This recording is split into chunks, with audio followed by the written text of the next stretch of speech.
Yes, once again, thank you for inviting us to discuss on a very critical issue which has been thrown to us now, although it's not a new subject or new topic which has been going on at least for the last 2 decades, if I may say so, although there is a longer history to it.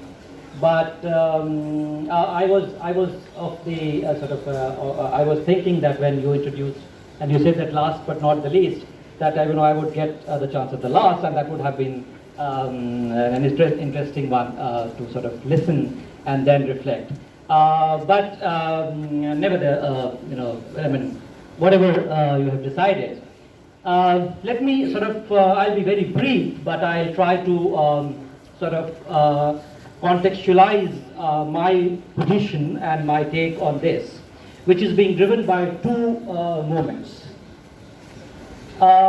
We are talking about the current Supreme Court judgment, which in a way, my attempt would be to kind of understand whether, of course, there is no denial and there is no doubt that the challenge and the task given to the Supreme Court in the current context was only to decide the matter of law, right? And the matter of law in terms of the interpretation of the past verdict and the interpretation of the Constitution as it is being reflected in Article 16.4 or Article 341. It's absolutely clear that instead of looking at that interpretation of that law, it actually has, there is a sense of overreach in terms of what it could do and what it has done. And why I do see it as an overreach, I'll come to that in a while, but let me begin by my engagement with that issue. And I'm proud to say, in the sense that that my engagement with this issue was, started exactly 2 decades before, when this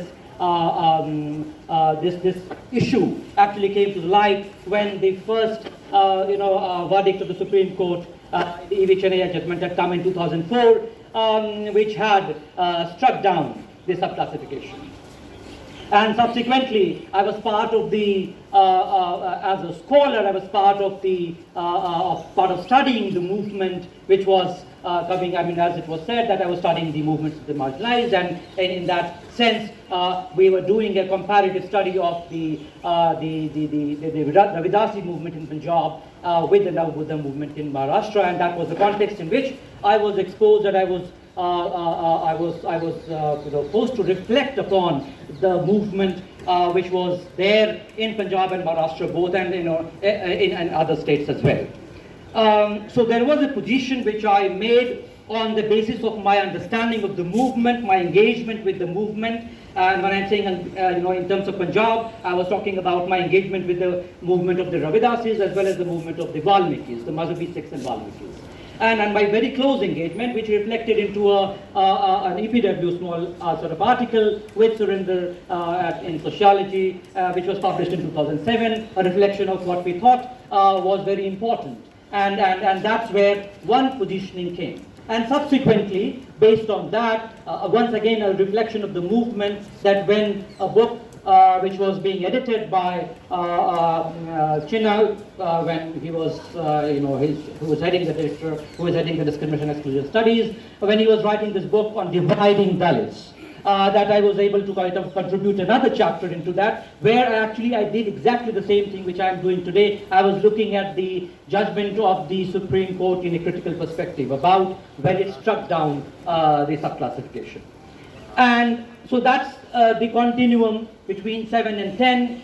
I was still a student. I had started, I was not become a faculty. I have not experienced what happens within the institutions. I was looking at the side of the movement, and it was very crucial for me to reflect what is the demand and how the movement was trying to engage with the state, with the people at large, and of course with the political leaders and political parties.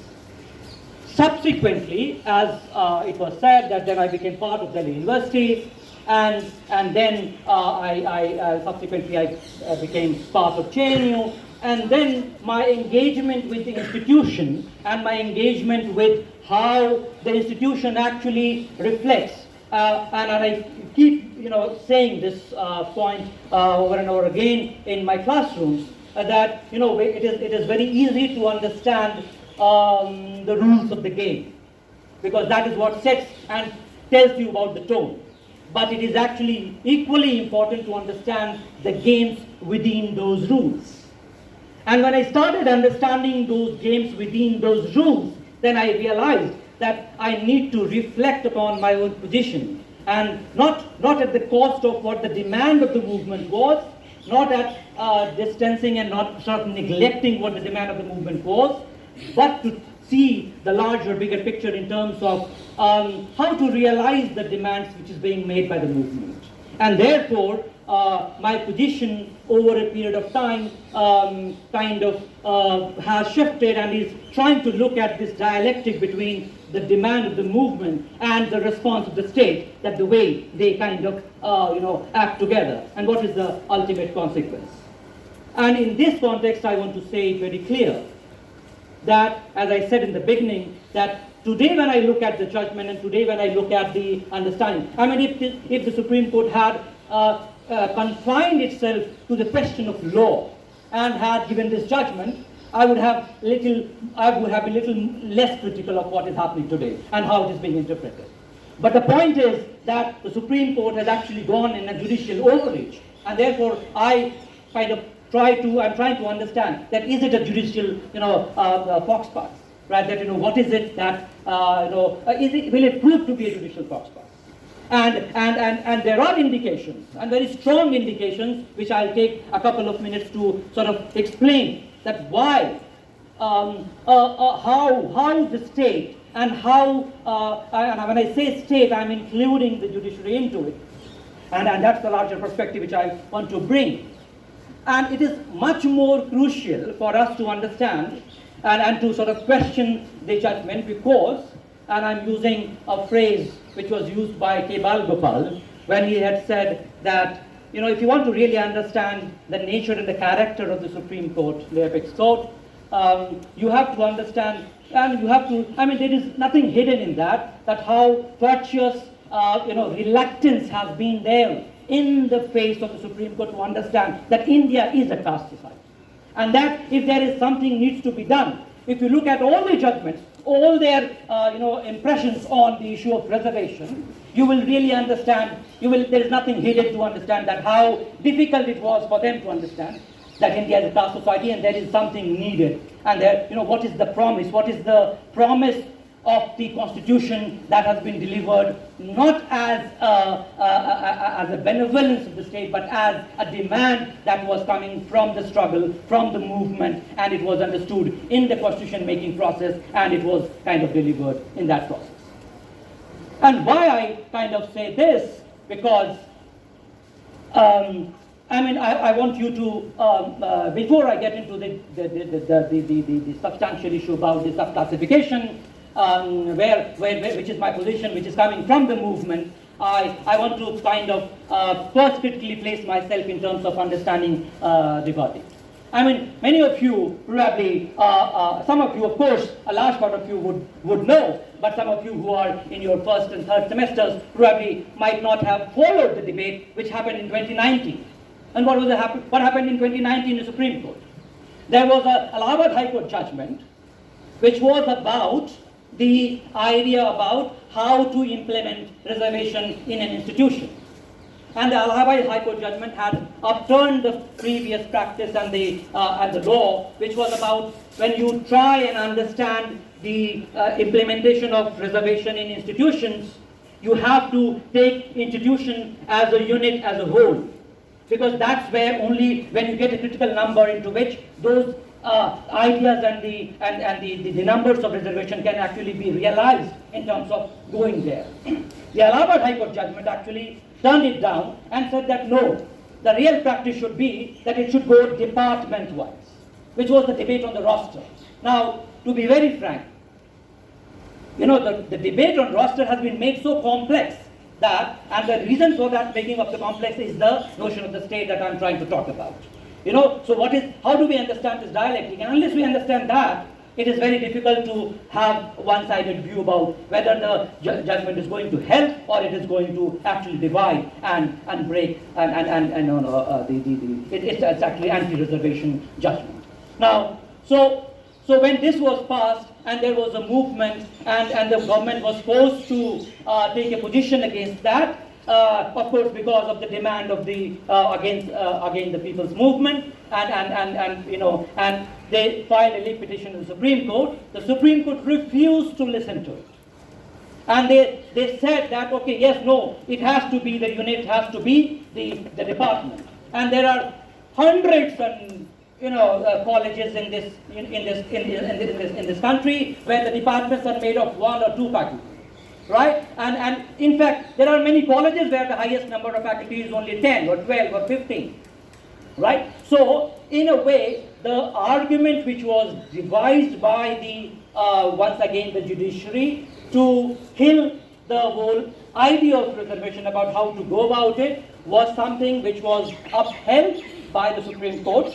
And the government was only forced to bring an ordinance and say that no, and that is invalid, only once again by a big movement of all of us together. There was a big movement about it where it was decided that it is not. Now, the second point is, and which is about our own experience of this university, and I also want to place that as a context.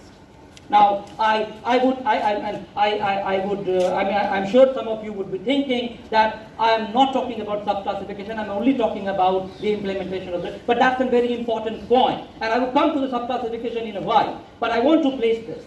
Our own experience in this university, for which we had to do a big legal fight, was once again about the same system of roster, into which all of a sudden we came to know that the whole system of roster has been changed. And they have reduced 36 posts, which was earlier reserved as backlog. Now, once again, what is this backlog? Which is again related to the question of what we see in today's time, and we have been telling this even today, that what is happening in this university, that if you have 104 non-found suitable candidates being declared by the university, majority of those non-found suitable candidates are from the reserved categories, the SC, ST and OBC. But I don't want to reduce this debate only to NFS. And I'm aware of it that, yes, it is not just being reduced. But the point is about that when on the one hand, you have a judiciary which is so reluctant, and I wanted to add a term, it is not just tortuous reluctance of the Supreme Court, it is also very torturous reluctance, because it has led to a lot of pain into the movement, into the people who face that discrimination. And that is where the point needs to be made in that context. That point is that if you are going to say today, tomorrow, because there was, this was pending in the Supreme Court since, I would say, 2008, if I'm not wrong. 2008 was the appeal first when Devendra Singh had challenged. And there is a history to it, and I also wanted to point out to that when I come to the subclassification debate.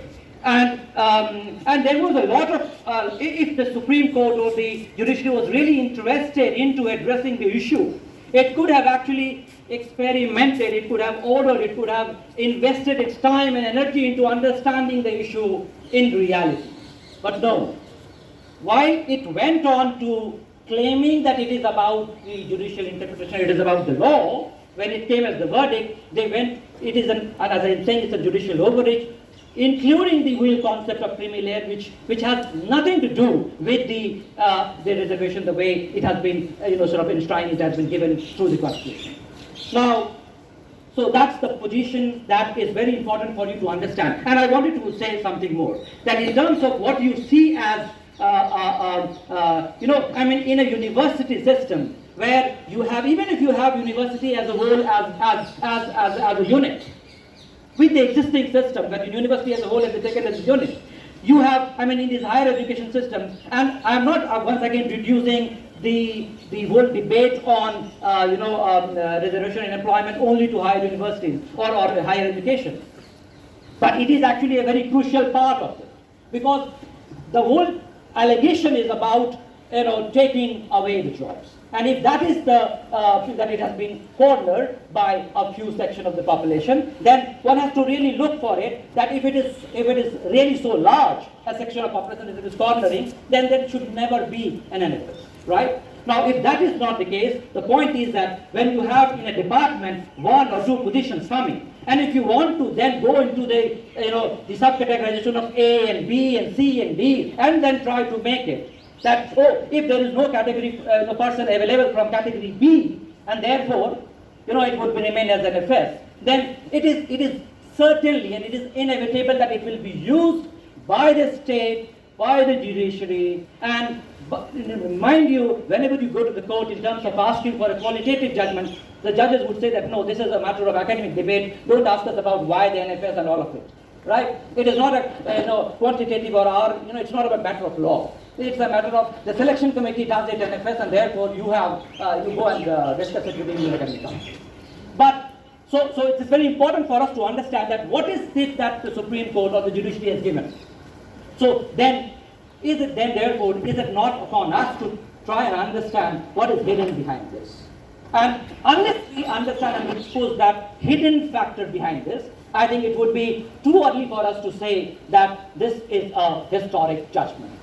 And if we do not take this, then it is really good. I mean, the political parties will have a big difficulty in taking a position on it, but I think the academics should not have a difficulty in taking this position. And the reason is the following, that the argument about, and the reasons goes on both sides, that the argument about that, that political parties will use this as a matter of division, as a matter of dividing the society, is something which you can say that there is truth, but there is also a fact of reluctancy in terms of the movement itself. That why is it not thought through the movement? So, for example, I'm giving you 2 examples.